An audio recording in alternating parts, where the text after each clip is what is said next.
예, 팔자 상담 하게 하자. 이번 주에도 질문에 대한 답변입니다. 장문의 내용을 보내주셨는데요. 이번 주제는 좀 재밌습니다. 뭐냐면은, 자, 그대로 읽어 드릴게요. 사주에서 결혼 맺는 시기를 해석할 때에는 항상 되는 의문이 있어서 이렇게 문자를 드립니다. 명리학에서는 남녀 간에 인연을 맺는다는 의미는 무엇인지요? 결혼식, 의례 행위를 한다는 의미인지, 또는 동거를 한다는 의미인지요, 잠자리를 한다는 의미인지요, 법적인 혼인 문서를 관청에 올린다는 의미인지요. 그런데 현실에서 혼인 시기, 인연 맺는 시기를 살펴보면 동거하는 사람 법적인 혼인 신고를 결혼식 전에 먼저 하기도 하고 몇 년 뒤에 하기도 하고, 잠자리만 하는 사이 혼인 문서는 있으나 실제로는 헤어져 사는 사람 등등 혼란스럽습니다. 이러한 부분을 어떻게 해석해야 할지가 궁금합니다. 여기서 더 나아가 몇 가지 궁금한 것들이 있지만 의문에 대해서 정리가 안 되어 질문을 못 드리겠습니다. 상담을 해보고 복잡하고 난해하고 세상이 많이 변했구나 하는 사례가 많더군요. 결혼 문서는 지니고 있는데 떨어져서 사는 사람, 또 결혼 문서만 서로 지니고 있지만 각자 다른 인연과 동거하는 사람, 두 집 살림, 세 집 살림을 서로 인정하고 또 잘 사는 사람들, 한국의 두세 집, 동남아의 두세 집 첩을 두고 사는 사람들, 송땡땡 같은 사람도 있을 테고요, 등등. 물상론에서 말하는 청정하게 살아야 비겁이 발생되지 않는다는 논리가 무색한 경우를 보기도 합니다. 두서없이 말을 이어갔지만 일단은 인연 맺는다는 의미를 먼저 알고 싶어서 문자를 드립니다. 오늘도 좋은 하루 되세요. 감사합니다. 네. 저도 고민을 많이 해봤어요. 무슨 의미일까? 청정하게 산다? 비견 발동? 이게 뭘까? 아니, 저도 이 고민을 했습니다. 왜? 생각을 한번 해보세요. 남들은 소위 말해서 그분들 입장에서 로맨스. 네. 남들은 로맨스라는 행위를 너무 많이 하잖아요. 근데 왜? 왜? 그 사람들 잘 먹고 잘 사는 것 같은데 왜? 이런 게 궁금하기도 하고. 자, 일단 정리를 한번 해서 말씀을 드려볼게요. 결혼식의 의미라는 거는요, 이렇게 정리를 해보자고요. 결혼식을 할 때는 어떻게 하죠? 자, A와 B만, 야, 우리 결혼하자. 너하고 나하고 오늘 결혼했어? 그걸로 끝? 설마 아니겠죠. 하다못해 어디 신부님이나 목사님 앞에서라도 결혼을 하잖아요. 그 다음에 증인이라도 세우잖아요. 또 한 가지가, 결혼식이라는 얘기는 양가 부모의 허락을 받는 거죠. 그러고 나서 어떡합니까? 일가 친척 플러스 내 친구나 내 아는 사람들 다 초대를 하죠. 그건 무슨 얘기냐면은, 내가 아무개가 언제 결혼을 합니다라고 알리는 거죠. 알리는 거니까 오행 중에서 화해 개념이야. 보여지는 거야. 우리가 결혼식장, 그렇잖아요. 누구나 일생에 한 번이라고 표현하면 좀 뭐하지만, 결혼식을 할 때는요, 결혼식장에서 하는데, 결혼식장이 후줄근한 데보다는 기왕이면은 깔끔하고 세련되고 멋있는 데서 하고 싶잖아요. 그게 나를, 화라는 거야. 오행상의 화라는 얘기는 밝히는 거예요. 알리는 거고. 광고, 선전. 우리가 보이는 거 아닙니까? 화는 보이는 거, 보는 거. 그렇기 때문에 결혼식의 의미라는 거는요, 양가 부모 입회 하에서, 이거는 무슨 얘기냐면은, 인성의 허락을 받은 상황에서 화라는 매개물, 보여지는 매개물을 통해서 나를 드러내는 거죠. 자, 어떤 경우에 써먹어야 되냐면은, 원국에 화가 없다. 네. 화가 없는데 그 화가 결정적인 역할을 하는 사람들. 예를 들면 이제 제사주 같은 경우도 그래. 제가 화가 없잖아요. 화가 없는데 화생토를 받으면은 이제 이 어떻게 표현을 할까? 잠깐 제사주를 또 써야 되나? 예.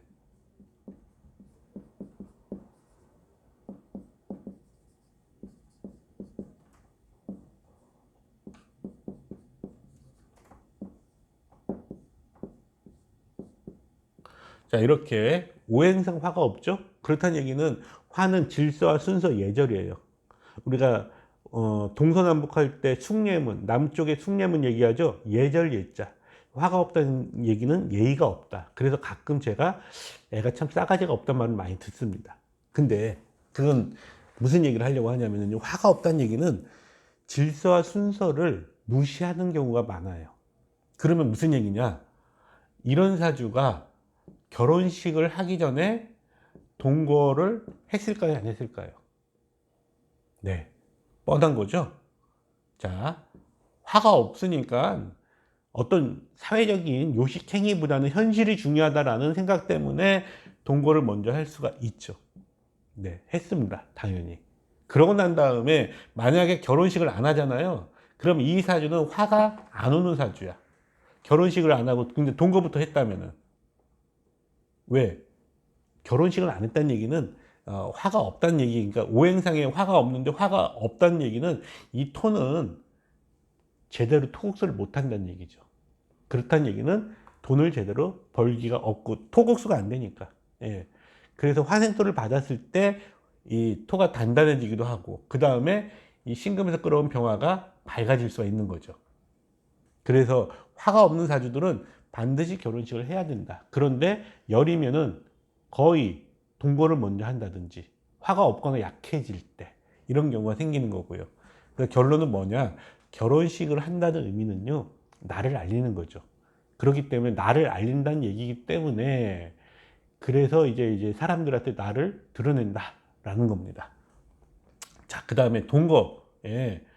동거는 뭐냐면은요, 이렇게 얘기를 할게요.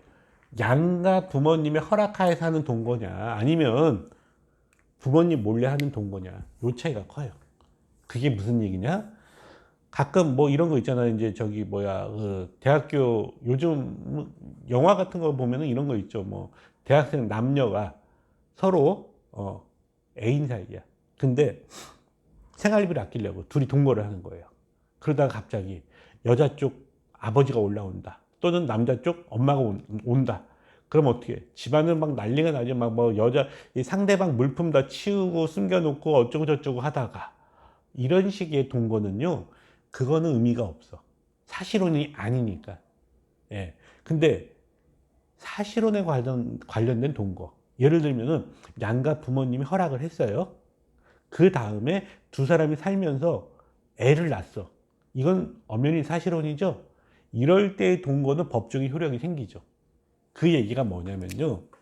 자, 그러니까 1번하고 2번하고 그 다음에 4번 이따 얘기를 할 거지만은 이거는 전부 다 뭐냐면은 대한민국에서 실정법으로 법적인 보호를 받아요. 이게 무슨 말일까? 법적인 보호를 받는다는 얘기가 사주상에서, 자, 사주상에서 관성에 도움을 받을 수 있다는 얘기예요. 이해가 되십니까? 그러니까는 결혼식을 했다. 이것도 사람들 앞에서 다 공개적으로 드러낸 거잖아요. 그 다음에 양가 부모가 인정한 동거다. 사실혼이잖아요. 그 다음에 법적인 혼인문서. 물론 이것도 이제 종류가 있지만 이렇게 물어볼게요. 만약에 제가 A라는 여자를 엄청나게 사랑해요. 근데 현실은 B라는 여자랑 살고 있어. 어떻게 보면 나쁜 놈이죠. 그죠? 예. 근데 예를 든 거니까 욕하지 마세요. 자, 나는 A라는 여자를 사랑하고 현실은 B라는 여자가 살고 있다가 내 앞으로 한 100억짜리 보험이 있는데 내가 꼭 죽어버렸어. 예. 누군가가 뭐 비행기 사고로 인해서 내가 죽었다고 칩시다. 그 보험금이 100억이야. 그 100억이 누구한테 갈까요? 내가 사랑하는 여자한테 갈까요? 아니면은 법적으로 내 부인한테 갈까요? 답이 뻔하죠. 그래서 관성이 보호를 받는다는 얘기는 법적인 보호를 받는다는 얘기죠. 그러니까는 결혼식을 했다. 사실혼에 관련된 동거를 했다. 법적인 혼인 문서를 갖고 있다. 전부 실정법의 도움을 받습니다. 이럴 경우와 그렇지 않을 경우에 차이점이 있어요. 네. 자, 실정법의 도움을 받는다는 얘기는 비견이 큰 소리를 칠 수 없다는 얘기예요. 예를 들면 그런 거잖아요. 내가 계속 이렇게 비유를 합시다. 내가 A가 B라는 여자를 사겨. 예. B도 A랑 사겨. 그렇죠? 이 둘은 연인 관계야. 근데 갑자기 C라는 애가 와갖고 B가 너무 마음에 들잖아요. B를 속된 말로 꼬셨어. B가 넘어왔네? 그러면은 연인 관계일 때는 아무리 둘이 잠자리를 하고 뭐를 했다 하더라도 이거는 의미가 없어. 예, 무슨 얘기냐면은 법적인 보호를 못 받으니까. A 입장에서 억울하죠. 왜? 나랑 잘 사귀던 B라는 사람이 C에게 넘어갔어. 그럼 내 입장에서는 분이 안 풀리잖아. 억울하고 이 C라는 속된 말로 말을 해서 이 시베리아 허스키 같은 이 산딸기라고 막 욕을 하고 싶잖아요. 근데 이 C는 젠치를 거거든. 자본주의 시대에서 죄를 뺐듯이. 자, 이런 건 연인 관계에서는 법적인 보호를 못 받았기 때문에 이럴 땐 아무리 뭐 둘이 우리가 잠자리를 얼마나 많이 했다. 그게 무슨 의미가 있어요? 그 의미가 없어. 그런데 연인 관계가 아니라 부부 관계다. A와 B가 부부다. C라는 사람이 와서 B를 꼬셨어. 그러면 이 C라는 거는 도덕적으로, 법적으로 제재를 받을 수 있어요. 이게 이해가 가시나요? 그러니까는 관에 이 C라는 사람은 보이지 않는 관성에 제재를 받는 거예요. 그게 사주에도 그대로 작용을 하는 겁니다. 자, 그래서 만약에 예를 들면은 그런 거예요. 어떤 사람 사주가 바람을 폈어. 그러면 그 당시에는 문제가 안 되죠. 근데 바람을 핀 게 그 당시 핀 거를 아무도 몰라. 예. 소위 말해서 며느리도 몰라. 네. 그러면 문제가 안 돼. 안 들키면은. 들켰어. 들켰다는 얘기는 뭐예요? 배우자가 알았어. 그러면 그 배우자가 알았다는 얘기는, 자, 다시 또 이제 비유를 하자면은 A하고 B가 부부인데 B하고 C가 소위 말해서 바람을 폈어요. 그러면은 A가 몰랐을 때는 이게 아무 문제가 안 생기죠. A가 알았을 때는 부부기 때문에 B를 법적으로, 또 C를 위자료라든지 이런 걸로, 간통죄는 사라졌지만 위자료 같은 걸로 인해서 법적으로 보복을 할 수가 있죠. 그게 물론 현실적으로 얼마 안 된다 하더라도. 자, 그럴 경우에는 이 B나 C도 소위 말해서 사회적으로 난리가 나요. 왜? A 입장에서는 그냥 둘이서 바람 폈어? 그래, 할 수 없지 뭐. 그냥 이혼하고 말을게. 이런 경우가 거의 없잖아요. 우리가 무슨 뭐 처형입니까? 예? 뭐 역신하고 저기 자기 부인하고 바람을 피니까 둘은 내 다리인데 둘은 누구 다리냐 하면서 뭐 이렇게 노래 부르고 말아버리는 처형이 아니잖아요. 우리는 범인이잖아. 그러니까 A 입장에서 난리를 치겠죠. 그러면 사회적인 지탄을 받죠. 그게 바로 비견을 소위 비견 뭐라고 할까, 보이지 않는 관성이 역할을 하는 겁니다. 이럴 때. 그러면은 어떤 문제가 생기느냐. 나는 바람을 안 폈지만 B는 핀 거잖아요. B가 내 배우자란 말이야. 이 배우자가 사회적인 지탄을 받기 때문에 보이지 않는 관성의 역할로 인해서 문제가 생겨요. 그게 당장에 생길 수도 있지만 드러나는 대운에 생길 수도 있는 거예요. 그래서 이번 대운에서는 쥐도새도 모르게 넘어갈 수 있지만 다음 대운에서는 그것이 발동이 될 수도 있다. 그래서 보이지 않는 관성에 극제를 받는다. 이렇게 얘기를 할 수가 있는 겁니다. 예. 사주 예를 들어야 되는데 제 주변에는 바람을 펴서 들킨 사람이 없어요. 예. 그렇기 때문에 주변에서 예를 들기가 참 애매하네요. 자, 그래서 결론은 그겁니다. A와 B가 부부일 때 바람을 한쪽에서 폈어. 그럼 그 사람 사회적 지탄을 받는다는 얘기는 보이지 않는 관성의 극제를 받는다는 얘기예요. 그것이 언제 발동되느냐? 다음 때운에 될 수도 있고, 뭐 빠르면은 이번 올해나 내년에 될 수도 있지만은, 바람을 만약에 한 번 펴서 걸리는 경우는 거의 없잖아요. 예, 지속적으로 피다가 걸리는 경우가 많죠. 그럴 경우에 이제 법적인, 도덕적인 지탄을 넘어서 법적인 문제가 생긴다. 뭐 이런 겁니다. 그래서 제가 볼 땐 그거예요. 안 들키면 쥐도새도 모르더라는 거죠. 근데 우리가 그렇잖아요. 꼬리가 길면 밟힌다고. 잠깐 A하고, 그러니까 B하고 C가 한두 번 만나고, 아, 이러면 안 돼 해서 B가 안 만났어. 그러면 아무 문제 안 생기죠. 안 들켰으니까. 그런데 나중에 문제가 될 수도 있죠. 뭐 가장 흔한 드라마 소재 있지 않나요? 뭐 예를 들면은 B라는 사람이 C를 만나서 바람을 폈는데 알고 봤더니 나중에 C가 A의 친척이었더라. 이런 뭐 막장 드라마 같은 스토리도 있고. 자, 어쨌든 자, 거두절미하고 들키면 문제가 생겨요. 안 들키면 모르니까 문제가 사회적인 지탄을 안 받으면은 문제가 안 생깁니다. 근데 제가 실험을 안 해봤기 때문에 예, 100% 자신 있게 얘기를 못 하겠네. 그렇죠? 어쨌든 예, 실험을 안 해봐서 모르겠어요. 어쨌든 그렇지만은 사회적인 지탄이 생겼을 때는 이거는 확실해요. 사회적 지탄은 관성의 지탄이고, 그래서 법의 보호를 받는 사람 부분은 보호를 받기 때문에 그래서 그런 부분이 분명히 생긴다는 거예요. 그러니까는 지금 안 들켰다고 해서 그 사람들이 계속 문제가 안 생긴다? 아닙니다. 반드시 생겨요. 예. 그 다음에 또 어떤 부분이냐면은 자, 법적으로 혼인을 했어. 근데 남처럼 사는 사람들이 있죠. 네. 예를 들면 이런 거예요. 예전에 제가 손님이 있었는데, 서비스업에 종사하시는 여성분이었어요. 그래서 일본으로 돈 벌려고 일본을 가야 되는데, 지금이야 우리가 일본을 때 별로 이렇게 꿀릴 게 없지만, 한 10년 전에는 많이 꿀렸을 때예요.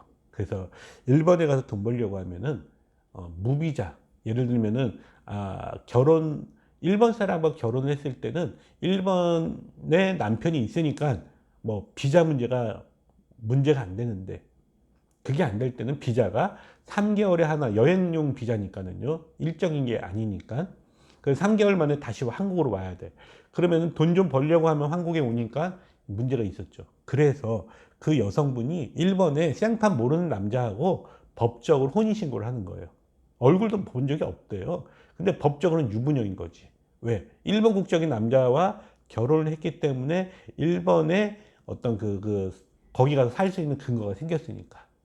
자, 그래서 그런 식으로 해서 사는 경우도 봤단 말이죠. 근데 문제는 뭐냐면은 여자가 돈을 버니까 생판 본 적이 없는 남자가 내가 남편이다 라는 식으로 나타나갖고 돈을 요구하더라는 겁니다. 그래서 호적상으로 법적인 부부다. 그러면은 사실혼이든 아니든 내가 저 사람의 얼굴도 본 적이 없지만은 법적인 부부다. 이게 불법적인 것만 아니라면은요. 내 동의하에서 만들어진, 내가 저 사람을 본 적이 없지만은 취업 비자 때문에라도 결혼을 한 거잖아요. 내 동의하에서. 자, 이런 경우에는 법에 문제가 생겨요.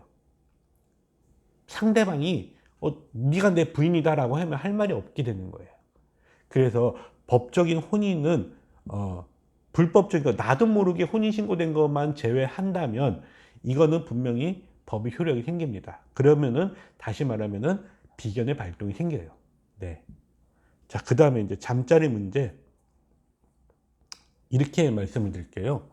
잠자리를 많이 하시는 분들이 있죠. 그걸 자기 능력처럼 생각하는 남자분도 있고 여자분들도 있어요. 예. 자, 근데 가만히 있어. 이 주제가 그러니까 그거잖아요. 예, 두 집 살림한다, 세 집 살림을 한다 이런 경우도 있죠.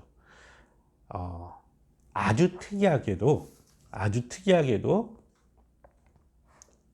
두 집 살림이나 세 집 살림이나 그렇게 살 때 재물이 크게 모이는 사람이 있습니다. 현실로. 예. 재벌들 중에서도 있고요. 그래서 예전에 모 재벌은요, 소위 말해서 첩을 하나 들이면 기업이 하나 생겼다 이런 농담도 있었거든요. 그 다음에 이런 경우가 있잖아요. 유명한 연예인 A라는 분이 있는데 역시 연예인 B라는 분이 있어요. 근데 A가 B를 딱 보는 순간에 갑자기 얘가 내 피부치 같다는 생각이 드는 거예요. 일면식도 없는데 전혀 몰랐는데 알고 봤더니 아버지가 갔다. 뭐 이런 경우도 있었죠. 네. 그 무슨 얘기를 하려고 하냐면은 100명 중에서 한두 명 정도는 바람을 피거나 두 집 살림, 세 집 살림을 할 때 돈이 많이 생기는 사주들이 분명히 있습니다. 자, 이번 생에는 그렇게 해서 능력 발휘를 할 수도 있어요. 근데 그것이 다음 생에는 어떻게 될지 모르는 거죠. 그런 케이스가 분명히 있습니다. 그래서 우리가 청원 선생님 간명지를 보면은요, 많은 분들이 착각하는 게 있어요. 너무 도덕적으로 얘기하는 거 아니냐. 아닙니다. 자세히 보면은요, 그 간명지를 공부하시는 분들 보면은 분명히 이런 말이 있어요. 두 집 살림을 하거나 세 집 살림을 하거나 가정이 여러 개일수록 돈을 더 많이 번다 라는 그런 설명이 분명히 있습니다. 그런 명조들이 있어요. 네. 우리끼리는 뭐 복 받았다라고 뭐 농담 삼아서 얘기를 합니다만은, 물상은요 자본주의에 특화가 되어 있는 명리학이에요. 그렇기 때문에 자, A라는 사람이 바람을 피지 말라고 얘기할 때는요, 바람을 피면 그 사주에 도움이 안 될 때는 피지 말라고 해요. 근데 도움이 되는 사주는 그러면은 피라고 합니다. 다른 여자를 많이 취하면 취할수록 돈이 크게 벌린 사주들이 있을 때는 간명지 그렇게 적어요. 네. 그러니까는 청원 선생님 간명지를 어설프게 공부하시는 분들이 너무 도덕적으로만 자꾸 바람 피지 말라고 하는 거 아니냐. 절대 아니에요. 재물이 안 되니까 바람을 피지 말라라고 하는 거고, 재물이 되면은 바람을 피라고 얘기를 합니다. 왜? 이건 자본주의 이론에 특화되어 있는 명리학이에요. 자본주의라는 거는요, 내가 저 사람의 돈을 뺏는 게 그게 목적인 거예요. 옛날처럼 비경업제가 용신이 되는 그런 시대가 아닙니다. 시대가, 생각을 해보세요. 농경사회에서는 부모의 도움을 받아야 되고, 그 다음에 농사를 지으려면은 마을 사람의 도움을 받아야 되죠. 그러니까 비경업제의 도움을 받아야 되는 게 맞아요. 근데 지금 시대는 그게 아니야. 비경업제의 도움을 받으면은 대가를 치르잖아요. 돈을 내야 되잖아.